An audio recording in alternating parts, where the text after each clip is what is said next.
This is the fifth in a series of videos in which I'm attempting to repair this Wren executive computer system. In the previous videos I got as far as running the Fluke 9010A fault finding system, and it did a search of the system and it found what appeared to be some ROM. It found what appeared to be some in-out, but it did not find any RAM. Now, because of the specification of the Wren, where it supports up to 256k of RAM, then it must use bank switching, because the Z80 at most can only ever access 64k of RAM directly. But the Fluke couldn't detect any RAM in the memory space at all. Now, it is possible that the RAM is on a separate bank. Maybe the machine boots into a bank that's not given access to the RAM and then switches into a different bank. It seems fairly unlikely, but it could be done that way. But either way, the next step is to try and figure out what's going on, and of course there are almost an infinite number of ways you could go about doing this. You could just use a scope and start looking for where the bank switching is carried out. In most cases, when you're designing a system with a Z80, then to produce bank switching you would use the out instruction. The out instruction on the Z80 and the in instruction use quite a nice mechanism where whenever an in or an out instruction is executed, then the lower 8 bits of the address bus become the in-out port address. So in other words, it does not map the in-out into the memory address space. So in other words, if you're using a memory read or write instruction with memory request, it's not the same address space as the in-out address space. So it gives you far more scope. And most designers, including myself, when they design Z80 systems, would use the in-out request line as part of the decoding for the bank switching. And in fact, if you've ever built one of my transistor microprocessor kits, so if you've ever built one of these, then it uses a very similar method. If you've enabled the bank switching, it uses the in-out port to select the bank. And that's very similar to the way that the Z80 works, and that is you can use the in-out port to select the required memory bank or in-out device or whatever you're trying to address. In fact, when I first started looking at this, if you watched the previous videos, you may well have seen this sheet. I usually produce one of these when I start a new project, just so I can look at anything that seems a bit unusual. And you'll notice on here I put a question mark by the IORQ line, because that's what I was particularly interested in. As I said, there's many ways you could go about fault finding from this point. You could use a scope, start looking for where the IORQ line goes. Now, when you're designing a decoder for in-out, normally what you do is you use the top level control lines just once or maybe twice, and then you cascade down the decoding. So in other words, you have the in-out request line essentially control your overall in-out decoder, and that means you don't have the in-out request going all over the board. Now, unfortunately, it appears the designers of the Wren didn't do that. I've had a look around, and one thing that became apparent is the in-out request goes to quite a few places on this board. And the next step is to figure out whether or not RAM should be present in the default bank. That is, if the Fluke should be able to see the RAM, or if it's only available in a different bank, in which case the Fluke won't detect it unless I write a script to actively control the in-out decoding. So the options I had were to use a scope, have a look around, try and follow these circuits through, but because this is one of these examples I've mentioned in previous videos, that when you're designing something and you come to a point where you need to add a new feature or function, there are two basic ways you can go. You can reorganize what you already have and try to simplify the design, or you can add another layer of complexity by adding more chips. And unfortunately, it seems the designers of the Wren did the latter, so there seems to be layered levels of glue logic in this that make it very difficult to determine exactly what's going on, because I don't have a schematic. Of course, with a schematic you could just very easily trace through and figure out what's going on. But because I don't, my best option is to use a logic analyzer. Now I'm doing this a long-winded way just to hopefully make these videos a bit more interesting. I'd normally jump over a lot of these steps because I have suspicions as to what I need to be looking at. But I thought I would go through the entire thought process, including parts that I would normally skip straight past. So the first thing I want to do is to see whether or not the Z80 can access the two ROM chips. So what I've done is I've already read the ROM chips. I did that when I first took the machine apart. I don't know if the contents of the ROM chips are correct. What I have found is that the checksum that the Fluke was returning does not match the checksum that the ROM programmer creates, whichever method of checksum generation I use. So it could just be that the Fluke has a very specific way of generating the checksum, but normally I've found in the past that it is a direct match, but in this case it's not. So it could be there's something going on within the hardware that's preventing the Z80 from reliably reading the ROM chip.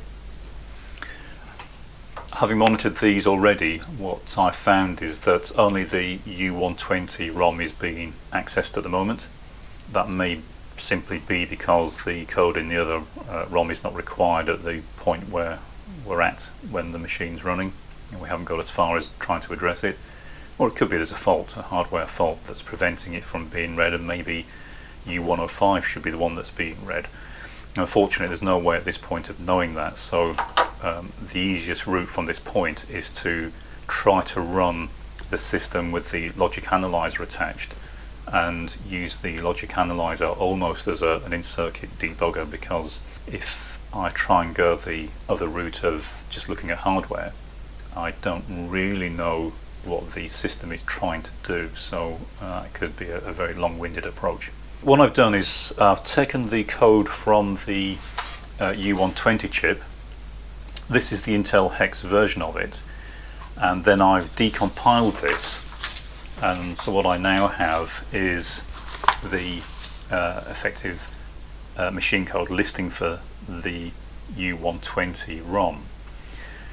And looking at it even just briefly, you can see that the very first instruction is a DI, that is disable interrupts. And if you recall from the previous video, we have a permanently active interrupt going into the Z80. But because the first thing that's happening is the interrupts are being disabled, then that shouldn't cause any issues, at least initially. I haven't looked through to see where it's been re-enabled, but what I'll do first is to make sure that we are seeing that instruction at the Z80 when the machine boots up. So what I've done is connect the analyzer. I've got the address lines and the data lines connected along with the main clock. So I'll get the analyzer started up and we'll try running the system and seeing where it initially resets and starts trying to load code from. Okay, so the analyzer is ready to run. The reset vector for the Z80 is at address 0, and so looking at the hex file, what we should be looking for is a value of F3. That's the DI instruction that we saw in the decompiled listing.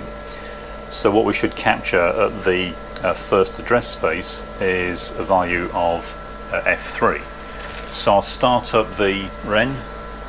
I will enable the analyzer, and then I'll reset the Wren, and then what we should see is the F3 instruction being captured.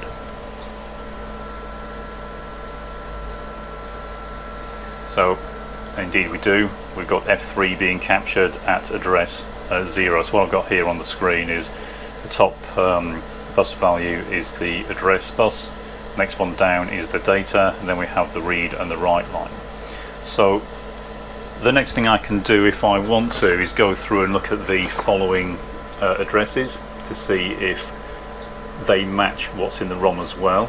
So far it's been able to read the contents of the ROM. The next one, if you're not familiar with these Intel hex files, it's just really initialization value followed by a string of hex values, and then the next line is again an initialization followed by the next hex values. But the next value we should be seeing is 31 hex, and indeed we see 31 hex. And that's at address 1. Address 2 we should be seeing a value of 20, and indeed we do see a value of 20. So we can be fairly certain that at this point at least the Z80 is able to read the ROM. As I said, whether the ROM contents are correct or not, I have no way of knowing. But because I know that the Z80 seems to be able to access the data bus successfully and the address bus, then the next thing to start looking at is why it can't apparently see the RAM chips. If it can't see the RAM chips, that would explain why the system is not running as it should do. So of course what I can do here is attach the read-write lines, and also I can attach an input to the analyzer that's coming direct from the chip enable line of the RAM chips. Just pure speculation, but I believe that the SRAMs most likely should be available in all banks, and so what I can do is start looking for that. I can then start tracing through the in-out request line, see where the in-out bank selection decoding is being done. And normally what you have is some sort of fan-out decoding, so it'll be something like a 2 to 4 line multiplexer or something like that, 3 to 8 line depending on how many banks are required, and then a latch to hold that value to keep the correct bank selected. And so what I can do is start looking around to see what's actually going on with the bank selection decoding, make sure that the latch is working, and then see why we're not getting any RAM access. I won't bore you with this on the analyzer, it won't take too long. If it's the sort of thing you want to see in future, then let me know and I'll include that process. But really it's more of the same, it's just selecting appropriate inputs to the logic analyzer, capturing the data, and then once I've done that I can see in the listing where we are, and I can then figure out what's going on.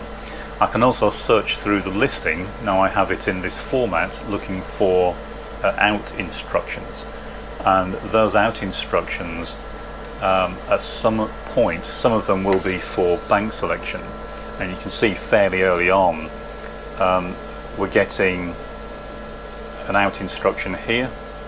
That's out, and it's out at address 0, so that's port 0, and it's loading the value currently in the A register. So what we can do is see what value it's loading, and that might just be selecting a bank, but I can then follow through where this is actually being loaded into the hardware and see what that particular part of the circuit is trying to drive, and then figure out whether it's driving the bank selection circuit or just something else. It might be initializing a chip or something like that instead. But as I said, the in-out request goes to a lot of places on this board, and it's just narrowing down where it goes to, so I can figure out what the bank selection is doing, and then figure out if the RAM chips are supposed to be in this bank. If they are supposed to be in this bank, then why can't the fluke detect the RAM? So that's what I'll do next. As I say, if you want to see this sort of thing in more detail, let me know. Otherwise I'll get back to this in the next video and let you know what I find.